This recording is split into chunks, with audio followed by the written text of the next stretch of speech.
Hi everybody, it is the artist formerly known as Devi, and I am here to tell you about the Sodomizer Core version 1, which is soon going to be Core version 1.2 or something, because I've already changed it. I've already made it a little bit better. This is literally just sounds like my Sodomizer. It acts just like my Sodomizer.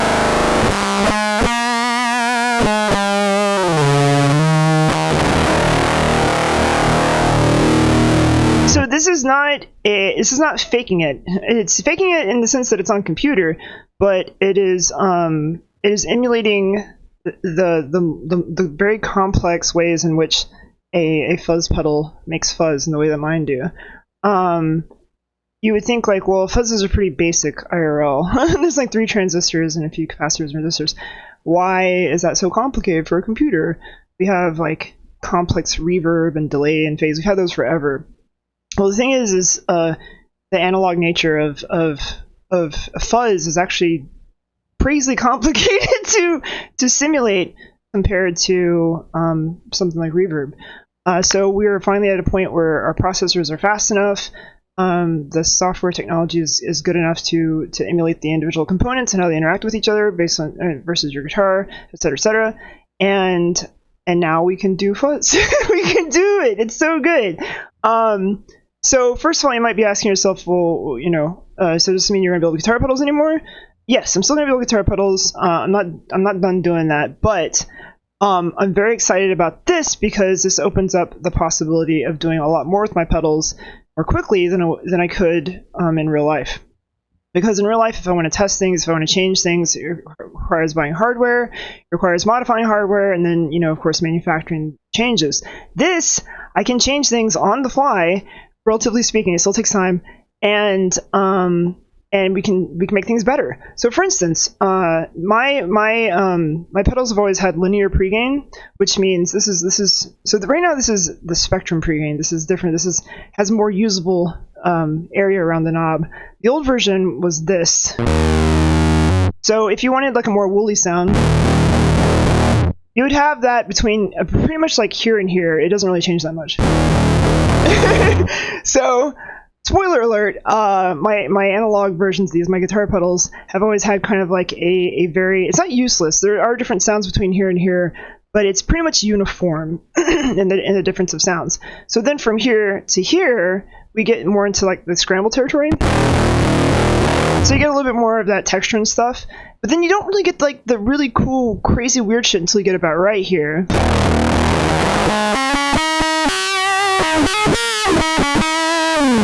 So this is the fault of me being an experimentalist, not really being well enough, not paying attention for over the 20 years I've been doing this, and letting something slide, which I never really should have. My bad. I'm sorry. No one complained. Everyone liked it. But now that I'm here in the computer and I'm just sitting here A/B testing things, I'm putting waveforms through it and stuff, I'm realizing, oh shit, there's like literally all these fucking dead zones. So what we did is compared linear versus audio versus log versus reverse log, and it got us kind of there. It kind of got us close to like having this part right down here a little bit more spread out, this part more spread out, and this part kind of shoved down here. But with audio, with emulation, I can now make it a better spectrum. So now.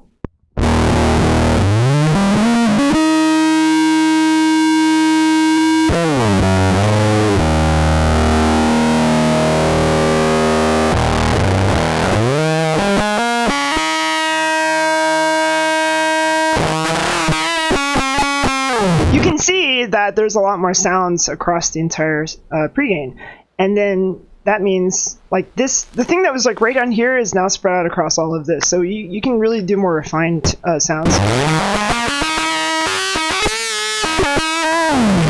I mean, you could technically do that before, but you'd have to move the tiny the pot just a little bit. And now, yeah, it's open. So here's the thing. I'm going to be updating this soon. These are available for sale, by the way, in my Ko-fi for $35. And I'll be updating this, and whoever's already bought one, I think only like one person's bought one so far.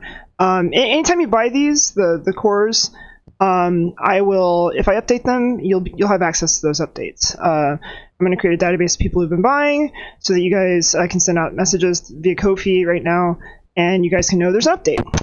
You can also just check back at the store page itself, and I think you should be able to re-download. I don't know how that works. I'll figure it out. I'll make sure you guys get the latest updates. That's the point.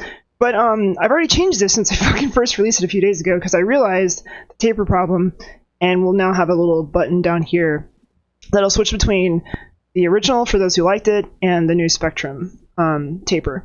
So yeah, so this is an example of how I can iterate on these so much more quicker and release a changed iteration than I could when it's all analog, and you know, you have to change the entire manufacturing process to like add a button, or like, I don't even know if it's possible the way that we're doing this to have the Spectrum linearity or the Spectrum taper, because it's like it's all mathy based on software as opposed to the physical limitations of a potentiometer. Anyways, I originally this was going to be a pedal demo video, but I think this is more kind of like a release explanation video of where I'm heading with the VSTs. And then at the end of this, or yeah, I just want to explain this stuff. I haven't talked to you guys in a long time. I don't really make demo videos because I've honestly been kind of burnt out on the pedal business. But this has reinvigorated my excitement for guitar pedals. I guess in the virtual form, because the iterative process is something that's a lot more quick. It's something I understand, and there's just so much more we can do in software quickly than I could through analog, because we're essentially gate kept by the manufacturing process. This was what happened when I was trying to build my console a long time ago, and I was trying to find a way of how you can make that smooth out the friction of like experimenting and changing things.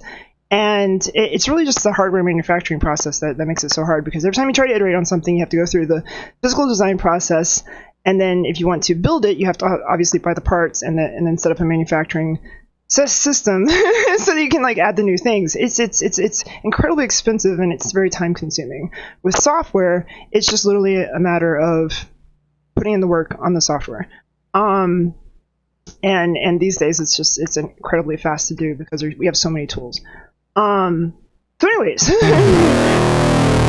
what does this mean for the future of Devi Ever? It means that well, first of all, I will be emulating all of my pedals. So even old pedals that I only have that I don't make anymore because they were just too much of a bitch to build, like the improbability drive, the circuit breaker, those are coming back. I'm looking through my archives to see if I can find all my circuits. Some things are lost to time. There are also variations, like the Torn speaker has a few different variations that I've released throughout the years. So when we release the Torn speaker core, I don't know how we're going to do that, but I'm going to try to give you guys an option to try out all the different versions. The thing is, too, is these are so much less expensive than buying a guitar pedal and building a guitar pedal. So I can release multiple versions, multiple variations, even within the same like plugin. In a way that I never could cheaply, or I shouldn't say cheaply, but affordably, you know, especially this day and age with fucking expensive. For those of you who like analog guitar pedals, obviously this is kind of like, it's like a bummer, right? Like, but this is, if you're not using a computer, if you don't have a computer to do this kind of stuff, I don't know. I think in this day and age, like, it's just kind of, I'd be surprised if you don't use a digital audio workstation. Like buy the plugin. It's good. It's good. It's good. You can have all of my pedals for much more cheap than you could collecting the actual thing. I guess that's kind of like generally the introduction of where I'm heading with these. These are currently VSTs. So you can use them in most digital audio workstations. I'm using Fruit Loops. If you have an Apple or Mac product, I will be getting the AU version soon. I need to get some Mac hardware actually so I can test it out and make sure it works properly. And so those will be coming. So yeah, I didn't really intend for this to be kind of an intro to what I'm doing with VSTs, but here we are. Oh, and the final thing is, this is if you like what I do, if you like my perspective on making gear, this is it. I just realized, yeah, I'm going to do a separate video. I'm going to do a separate video doing an actual demo of this. I guess this is just my introduction to why I'm doing VSTs, or plugins. I really do want to play this for you. I'll do a separate video. I hate doing this kind of thing. I'm really bad at this kind of stuff, guys. I'm no polished content creator. Never have been. Tried for a little while in another field I was involved with. I took a break from guitar pedals, but I like keeping it chill. I like keeping it, real. I'm very unprofessional, I guess, in this regard. I'm just meat and potatoes kind of guy. But anyways, what's really exciting about all this is I'm excited. Like I cannot stress this enough. I have been so burnt out by the guitar pedal industry. I've been so burnt out by guitar pedals. Without throwing shade at anyone, I feel like it's all very boring. I feel like everyone's just doing the same stuff. I feel like no one's exploring things in a way that's exciting to me. I feel like people are all kind of chasing their own tails in terms of tone, in terms of whatever. It's all very much like you can get whatever you want from anywhere, anytime, from anyone. Everyone's making all the same stuff. Every iteration has been explored. It's now just like, what off-brand version of Converse do you want? Who are you going to buy it from? You can buy from Converse, or you can buy the 50 other off-brand versions, right? Fuck, I even had people doing that. There's plenty of people who are making variations of my pedals over the years. There was one person who made their entire brand off of it for a while. So anyways, why this is exciting for me is because this gives me an inroad to do what I would like to do, which is experiment in a way that is a lot more flexible and isn't limited by having to buy hardware, having to set up a manufacturing process once you've solidified the design you like.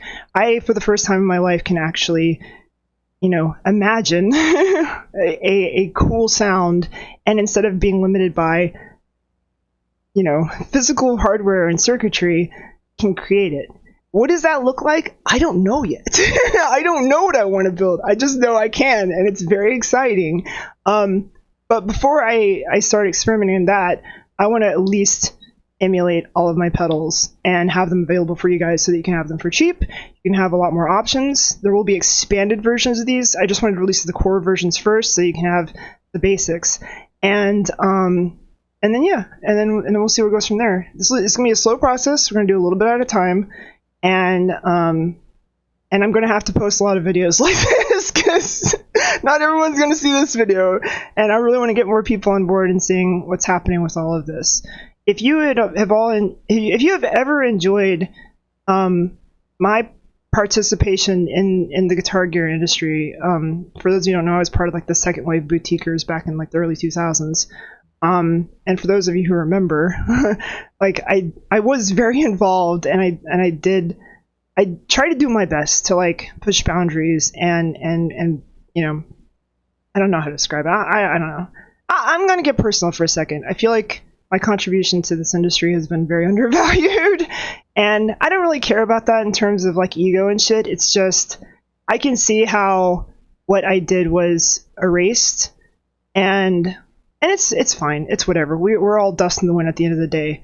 But it's more about the fact that I lost my spark along the way, and I look back on where I was involved in this industry and how much it meant to me at the time, and what got me excited that kept me around even through the bullshit. And the missing thing has just been the fact that eventually my own limitations stifled me from being able to innovate, because once again, hardware is a limit. The amount of things you can squeeze out of hardware is limited. With software, with our modern processors and the technology that people have built to help emulate analog components, for the first time and unlocked, I can be innovative again. I can iterate, I can innovate, and I'm very excited to see what I can contribute. That's more than just another version of a Converse shoe. And so I hope you guys are excited to be with me on this journey. Just talking about it is one thing, seeing it's going to be another. But if you know anything about anything when it comes to like emulating hardware, this is an incredible first step, and I'm excited. Honestly, I'm not going to leave the analog world behind. I want to get to the point where I have enough capital so I can start having those manufactured properly in a factory as opposed to me hand building them. And I'm really hoping the VSTs will be a gateway to that. I don't know if the market's big enough with VSTs that it'll afford to be able to, like, wrap that money back into analog. But I hope people who have digital audio workstations and enjoy using plugins will join me on this journey, because there's a lot ahead. Like proof will be in the pudding. You will see. Like, there's a lot ahead. There's a long runway ahead of us of things that we can do with emulation. And here's the thing: is, like, I'm sure there's been a bunch of people who've done stuff like this before. I'm sure there's all kinds of wacky, distortion and fuzz effects for plugins. But hey, it's me, Devi Ever. I have kind of I have an ear for things. I have a vision, and I haven't been able to put that vision into proper use in a long time in the guitar pedal business. So here we are. Thank you for coming along with me on the journey. If you want to support, go to the Ko-fi, buy some of the plugins. And if you just want to directly support, you can also donate money there, but you don't have to do that. That's just the thing on Ko-fi. I prefer Ko-fi over Patreon. It's simpler. It's easier to use. And then eventually I'll probably have these plugins available via online plugin retailers, but I haven't made those connections yet. So if you know anyone, tell them I'm available.